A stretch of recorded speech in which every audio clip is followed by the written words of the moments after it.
భారతదేశానికి ఆదర్శ పాలన చూపించిన వైఎస్ జగన్మోహన్ రెడ్డి గారికి హృదయపూర్వక నమస్కారాలు, స్వాగతాలు చెప్తున్నాం. నేను సార్ని ఒక్క మాట అడిగాను, ఇందాక అక్క చెల్లెమ్మలకి ఒక మాట చెప్తా ఉన్నాను. నేను ఒకే ఒక్క మాట సార్ అడిగాను. సార్ నాకు పర్మిషన్ ఇచ్చారు. సార్, అక్క చెల్లెమ్మల అందరికి మీ అందరికీ నేను చెప్పేది ఒక్కటే, నేను పిఠాపురం నియోజకవర్గంలో పుట్టలేదు. నన్ను అవహేళన చేస్తున్నారు, నన్ను అవమానిస్తున్నారు, నన్ను మీకు దూరం చేస్తున్నారు. నేను ఇదే చెప్తున్నాను, నా కుటుంబ సభ్యులు నేను క్షమించమని అడుగుతున్నాను.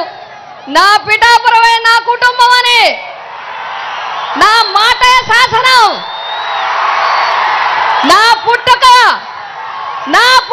పిఠాపురంకి దగ్గర చేయలేకపోతే నా అంతిమ యాత్ర పాదగయలోనే జరగాలి. నా ఆడపడుచులు అన్నదమ్ములు నాకు పసుపు కుంకుమ పెట్టి నన్ను పంపించాలి. నేను పిఠాపురం నుంచే వెళ్ళిపోతాను, పిఠాపురం నుంచే వెళ్తాను. మీరు నన్ను పిఠాపురం నుంచే పంపించాలి.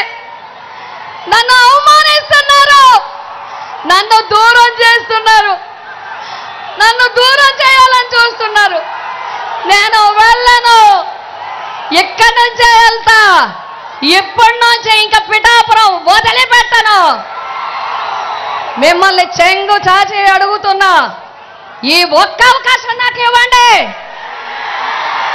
నా బిడ్డ సాక్షిగా నియోజకవర్గాన్ని అభివృద్ధి చేసి చూపిస్తాను.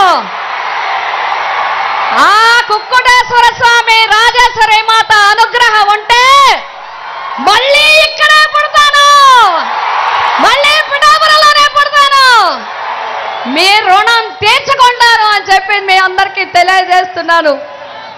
నాకు ఈ అవకాశం ఇచ్చినందుకు జగన్మోహన్ రెడ్డి గారికి నా ధన్యవాదాలు తెలియజేసుకుంటున్నాను.